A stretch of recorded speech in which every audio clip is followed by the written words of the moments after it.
If you've never heard of the Inhumans before, I wouldn't be surprised. From what I gather, the Inhumans are a group of bit characters who have popped up in supporting roles throughout the Marvel Universe, but have never really been able to sustain their own stories. Part of it's their lore, but it's not helped by the fact that the Inhumans come off as an inferior ripoff of the X-Men. They're both normal people who gain random-ass powers from their DNA and then get ostracized by society. However, with Fox owning the film rights to the X-Men, some Marvel executives have made a concerted push to weaken the X-Men brand and push the Inhumans to replace them as Marvel's oppressed minority characters. This petty squabble between studios is why Marvel vs. Capcom Infinite and Lego Marvel Superheroes 2 have 0 X-Men characters between them.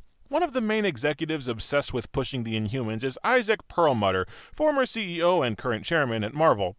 Perlmutter has been meddling with the MCU for years, demanding an Inhumans movie to supplant the X-Men, and reportedly blocking the MCU from making any female-led superhero movies. Apparently, he's super sexist. When Marvel unveiled its slate of Phase 3 movies, Kevin Feige gave in and agreed to do Perlmutter's Inhumans movie in exchange for finally getting a green light for Captain Marvel. Then in 2015, Disney split Marvel Studios away from the rest of Marvel Entertainment, severing Perlmutter's control over the movies and giving Feige the leverage he needed to cancel the Inhumans movie, since nobody else at the company wanted to make the damn thing. Hell-bent on seeing an Inhumans project materialize, Perlmutter ordered an Inhumans TV series, rushed it through production, and managed to get the first 2 episodes shown as a movie in IMAX theaters. And boy howdy does the rushed production show in the finished product.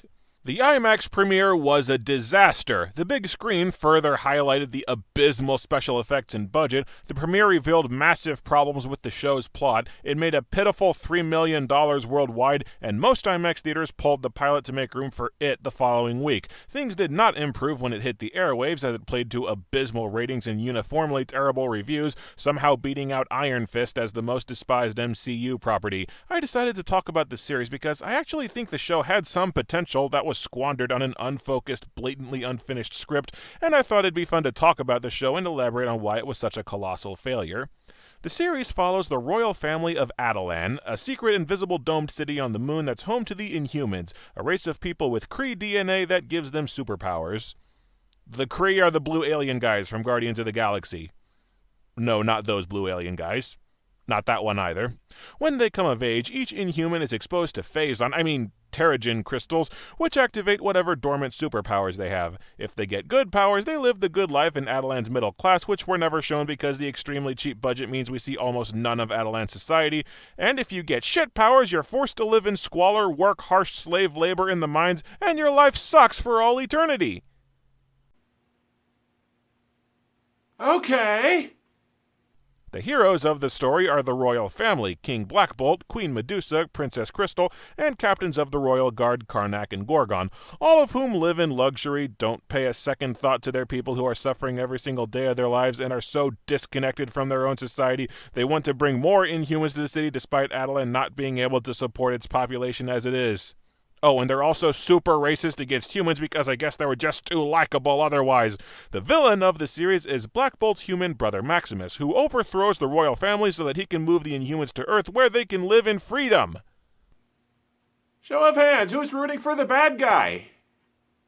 This is the biggest problem that dogs the show, and from what I can tell, the main reason why the Inhumans have never been very popular in the comics. The royal family perpetuates a society where people born with inferior DNA by random chance are forced into slave labor. Nobody is going to root for a cast of characters that stand for discrimination, eugenics, and racism. The supposed bad guy overthrows a corrupt government to end slavery, and does it without spilling any blood. In what universe is Maximus not the hero of the story? This is like if you were watching Yu-Gi-Oh! 5Ds and Yusei was supposed to be the bad guy. The show cuts multiple times to the mines to show how much life sucks for the slave class of Attilan, and it becomes virtually impossible to root for the main characters. And you notice quickly the show's response to the main characters being unlikable is to try and make you hate Maximus worse than you hate them. Out of nowhere in the pilot, he tries to force himself on Medusa, and he never demonstrates any behavior like that again. He sends a group of minions to Earth to take the royal family alive, and every episode recap is recut to make it look like he put out a kill order that never happened. I was willing to give this series the benefit of the doubt because Marvel has pulled off this plot with Thor and Doctor Strange. Good guy starts out unlikable but learns the error of his ways and becomes a hero. I figured the royal family goes to Earth, gets humbled, is forced to ponder their role as leaders, and learns to be champions of the people. Dirt simple character arc, plainly obvious, it doesn't happen. The character arcs are weak to non-existent, and they end the series exactly where they started, as douchebags. Anyway, at the end of the first episode, the royal family is scattered and teleported to Hawaii, and Maximus sends a squad of incompetent guards to chase them. The main characters then spend 5 straight episodes doing absolutely nothing except wander around Hawaii trying to reunite with one another while practically zero plot occurs. This takes up 5 episodes out of 8. All that happens from episode 2 straight to episode 6 is the main characters wander around aimlessly, and we regularly cut over to Maximus to see how his reign is going. Almost nothing happens until the last 2 episodes. I'm honestly starting to think the first draft script for the movie was just stretched and padded out to fill the series. Maybe if the show hadn't been rushed through production, they could have developed a script where most of the episodes weren't empty filler, but here we are.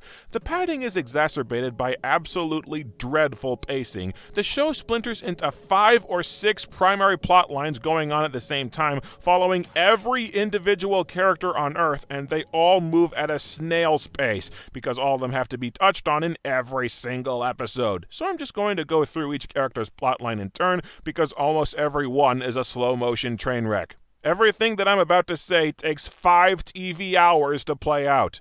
Keep that in mind. First up is Gorgon, whose power is that he has hooves and creates shockwaves when he stomps on the ground. And he almost always wears baggy pants and large boots so they wouldn't have to spend effects budget on him or give him prosthetics. He washes up on a beach where he befriends a small group of soldiers. They have one short, shitty fight with Maximus's hit squad, and then Gorgon leaves because he'd feel bad if any more of the soldiers got killed. As kinda nice as it is to see Gorgon bond with some humans and grow less racist, this plotline contributes nothing to the story, drops off at a moment's notice, and barely develops Gorgon's character. Second is Karnak, and blow me if I could tell you what his powers are. At first it's presented like mild precognition, then they vaguely say that he can see any flaws, and it's also stated that he can foresee the consequences of his and others' actions. They couldn't get a plot point as simple as main character's powers right. Anyway, Karnak hits his head, his powers go screwy, he feels useless without his powers, and he goes to live with 3 pot farmers. See, I can tell some of you think that I'm joking, and I'm not. That's exactly how it plays out, and it's exactly as random and pointless as it sounds. This plot contributes nothing to the series but time filler, and again, it drops off at a moment's notice. Other pot dealers attack, Gorgon saves him, and Karnak leaves. To the show's credit, Karnak does have an actual character arc. He learns that he doesn't need to be perfect to help out his family. But none of these characters are interesting enough to care about Karnak fixing a personal problem this small and insignificant. Then there's Medusa, whose hair is prehensile and acts like additional limbs. Medusa looks like shit between the super fake obvious wig and the abysmal CGI used on her hair, so she gets caught and shaved bald by Maximus in the pilot. A run-of-the-mill electric razor can completely depower the queen of the Inhumans. At least kryptonite is hard to find, jeez. Medusa doesn't really have a storyline. All of her screen time in the padding fest, she just wanders around Hawaii looking for Black Bolt, and that's it. She breaks into people's houses and steals without a second thought, generally stomps around Hawaii like she owns the place, makes absolutely zero effort to understand any of Earth's workings, and sight unseen she treats everyone around her like shit. Medusa runs into a lunar scientist who offers to help reunite Medusa with her family, and Medusa threatens her at gunpoint multiple times even after she's agreed to help, forces her to break a litany of laws without a care, belittles and barks orders at her constantly, and lies to her face more than once to ditch her the second that Medusa is done using her. They eventually capture a member of the royal guard with sonar powers, and she complains about how the royal family basically forced her into indentured servitude using her as a tool to find all her shit.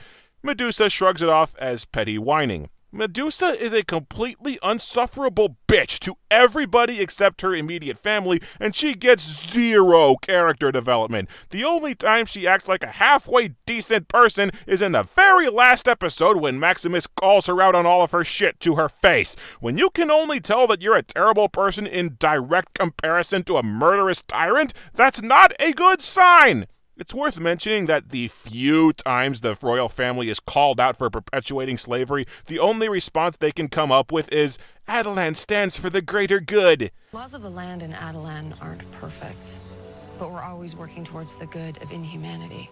They parrot that line 3 or 4 times to get out of arguments, and we're just supposed to buy it. We're constantly expected to just accept the royal family as being intrinsically heroic when we never see any of them do anything heroic. None of them ever fight crime, help anyone, or do anything that serves anybody but themselves. But they spout greater good, and that makes them heroes, I guess. Then there's Crystal, who can shoot fire, ice, lightning, and wind out of her hands and has a teleporting pet dog named Lockjaw. The show swiftly establishes 2 things about Crystal: that she's super racist against humans, and that she's a dumbass. Crystal spends the first half of the series being held on Adelan, and she is so boring and lacking in any agency or function to the plot that you could replace every line of her dialogue with "Where's my dog?" and the script wouldn't change at all. At one point in the pilot, she and Lockjaw are captured by guards. Her plan to escape is to start slowly giving directions to Lockjaw while the guards standing literal inches away just walk up and tranquilize him. And then she just stands there totally surprised that just happened. Her entire plan to escape from Adelan is to blatantly walk directly to where Lockjaw is being held and just hope Maximus is too dumb to keep him guarded. It's like she's completely incapable of any critical thinking. So Crystal and Lockjaw land on Earth. Lockjaw gets hit by a bike. A nice farmer guy named Dave takes them in. Yvette helps Lockjaw while Crystal constantly treats her like dirt, and Dave and Crystal abruptly fall in love. So Crystal's entire character arc is she's racist, she meets the guy she wants to fuck, and then she stops being racist. Lockjaw, by the way, is a giant computer-generated bulldog, and he's clearly where the lion's share of the budget went. He spends most of the show incapacitated and off-screen for one contrived reason after another, because he's expensive to render and he could solve the entire plot in mere minutes.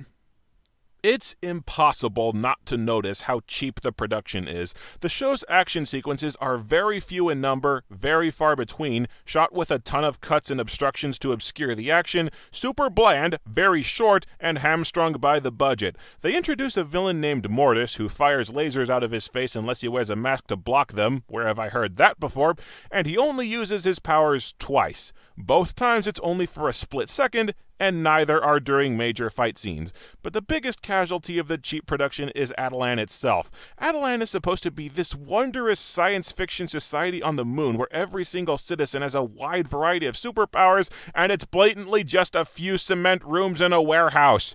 Every shot of Adelan is just a few small, cramped, gray, featureless cement hallways that are supposed to be the royal palace, and the same 2 or 3 cement hallways are used and reused for almost all of the space-bound scenes. We never see anything of the city aside from a few shots of the mines. We never spend any time to see how this society works. And despite being a society of powered people, only the named characters ever demonstrate any superpowers. Adelan is so boring, so cheap, so lifeless, and the fate of this city and its people are supposed to be the epic stakes that drive the entire plot. I guarantee you will not give a shit. The supporting cast is passable. There's the poor lunar scientist who gets stuck with Medusa, Karnak's and Crystal's out-of-nowhere love interests, a geneticist studying Inhumans on Earth, and Maximus's super bland group of minions. They're all bland, they're mostly boring, and they all only exist to check off plot points. The love interests drop out of the story at a moment's notice. Maximus's goons, all except one, drop out of the story at a moment's notice. They show up, do exactly what the plot requires and nothing more, and then they vanish into the black hole. The only standout supporting character is Mortis. Mortis is introduced as some kind of evil incarnate imprisoned supervillain that even Maximus's own team doesn't want to work with, but all he does the whole series is snark at the rest of the royal guards while they hunt the royal family. In episode 6, Mortis gets one of the precious few well-acted and well-written scenes. He yells at Karnak about how he wasn't locked away for committing any crime, he was imprisoned for life just because he got dangerous powers. Mortis lost his chance at any kind of a life just because he quite literally lost the genetics lottery. Literally the only thing keeping him from being a part of the society is the caste system and the asshole royal family refusing to even give him a chance to live normally. And the ever-likable main characters shrug off Mortis' speech as the petty ramblings of a lunatic and talk about how he should have just been killed. Let that sink in.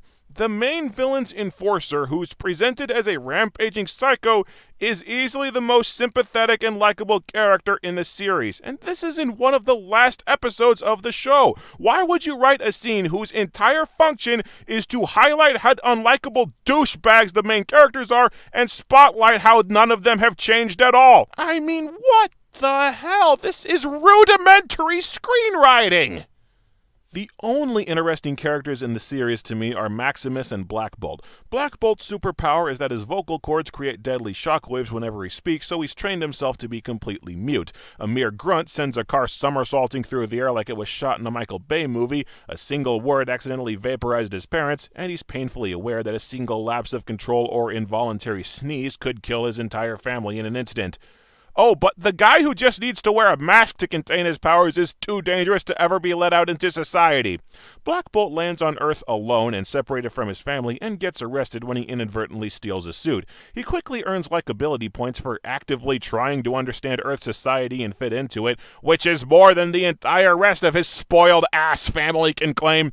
And because Black Bolt can't speak, he has to communicate exclusively through body language. You constantly have to guess at what Black Bolt is thinking as he observes the world around him, and it's very interesting to watch play out. The problem is that nothing happens in Black Bolt's plotline. He gets arrested, is freed by a scientist, meets a fellow Inhuman who drops out of the plot literally the first second they're no longer needed for the story, finds out the scientist is studying Inhumans for Maximus, and then he reunites with his family. Nothing happens in this story besides introducing one plot point for later. Black Bolt stops being interesting when he reunites with Medusa and she translates everything for him again, and afterwards there's zero hint that his time on Earth has humbled him or changed his outlook in any way. His entire plot thread is completely pointless. Also, why in the actual hell does the mute king of the Inhumans have a communicator that only works via speech? Dude's had his powers for at least a decade and nobody's invented texting! Are you here? Can you hear me? Please. Just let me know that you're okay. The show frequently cuts back over to Maximus solidifying his power on Adeline. Basically, Adeline has a genetics council that determines the place of every person in the society, and most of the filler episodes are just Maximus intimidating and finally killing the council to solidify his power. Maximus's violence and power grabs are supposed to turn the audience against him, but he's killing the people who have sentenced legions of people to slavery because they quite literally didn't win the lottery. Why are we supposed to feel bad that they're dead? What's bizarre is Maximus meets an Inhuman in the pilot who can see the future, and then Maximus spends several episodes paranoid that somebody is plotting against him before he remembers he has a friend who can see the future and root out the conspirators. Maximus kinda wins most interesting character by default since he starts out as a pretty good king before succumbing to his power of corruption and an inferiority complex, all the while honestly lamenting how alone he is since he had to drive away his family. It's just a shame that the environments for all of his scenes look so boring. As I said, episodes 2 through 6 are sheer padding that has dick to do with any kind of a story. The royal family runs around doing nothing, and that's it. I was never bored because some of the plot threads are somewhat interesting, but literally every plotline just drops out of the story with no impact on the plot. Every single plotline is built up with zero payoff. In episode 7, the royal family returns to Adeline to take back the throne from Maximus, but a bit of division forms between them. The family sits down and finally has a long, difficult discussion about a crucial morality question that has underlaid the entire series. They debate for a long while whether or not they should kill Maximus. Yeah, that's what they spend the last few episodes discussing. It's brought up several times that Black Bolt's parents killed rebels or anyone who dissented from them, and Medusa doesn't want to be like them, so the big discussion they have 30 times in the last few episodes is whether or not they should kill Maximus. There's no other moral quandary that's been brought to your attention that you might find worth discussing. There isn't a single other topic that might have been directly responsible for your being deposed you might want to ponder. You can't think of any topic that one of the main villains cited not a single episode ago as being the sole reason he hates all your guts that might warrant a single second of discourse among your stupid faces. The royal family doesn't mention the caste system one single time. They've learned nothing from the beginning of the the show. The show even makes up a completely different arc that has nothing to do with anything else in the story just to get out of addressing the fact that the heroes support slavery. This just blows my mind. The caste system is simultaneously the central conflict that drives the entire plot, and also a footnote that we're supposed to ignore when it's inconvenient. Now, something you notice in the last few episodes is that they give up entirely on trying to make the royal family likable. None of them learn their lesson, none of them evolve from the hateful jackasses that they were at the start of the show, and the show's solution to this problem is to make Maximus as cartoonishly evil as possible with twist after out-of-nowhere twist. In episode 5 or 6, they go, "Oh, Maximus doesn't care about the slaves at all. He found a guy who can give him superpowers and took over Adelan because the council wouldn't let him do it." That's not quite enough to turn you against him. So in episode 7, they go, "Oh, he's a bad king. The power and water are suddenly failing in the city because he conscripted all of the workers off screen." That excuse pushes credulity, and you still don't quite buy it. So in episode 8, they just throw up their hands and yell, "Fuck it." In a single episode, all thrown in at once in the home stretch, suddenly the city is collapsing because Maximus screwed with the dome, and he abruptly declares that he wants to conquer Earth, with it never having been so much as suggested the entire rest of the series, and he yells that he'll let everyone die if he can't be king, and it's revealed that when he was a kid, he forged documents to try and have Black Bolt lobotomized, which resulted in Black Bolt killing his parents on accident. It's almost funny how they pull all of these twists straight out of their ass in rapid succession at the last minute in one last desperate push to make you hate Maximus more than you hate the royal family. They totally rewrite the villain multiple times over because making the heroes likable was just that freaking impossible.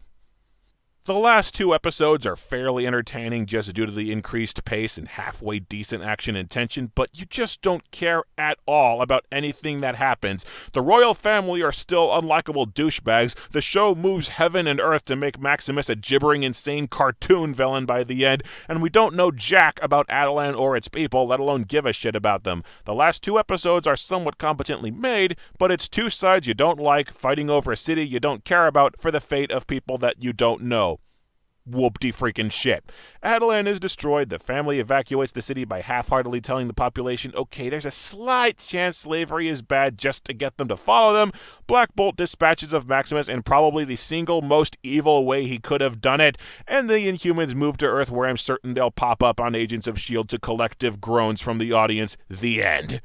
Marvel's Inhumans is a complete mess. It just doesn't have any kind of a coherent story. Over half the show is empty padding, killing time until the action starts. The central conflict that kicks off the entire plot is forgotten by the story's end, so the series has no idea what it's supposed to be about. Most of the characters don't have arcs and are hateable to boot, and despite being a show about superheroes, the cast never does anything heroic. We're just expected to inherently treat them as heroes anyway. There's nothing to care about, no point to the story, nothing engaging happening, and even when the action finally picks up, it's damn near impossible to care about anything that happens.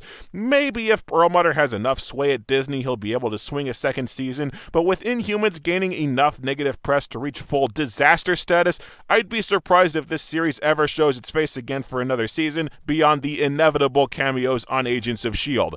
And nobody except Isaac Perlmutter will care.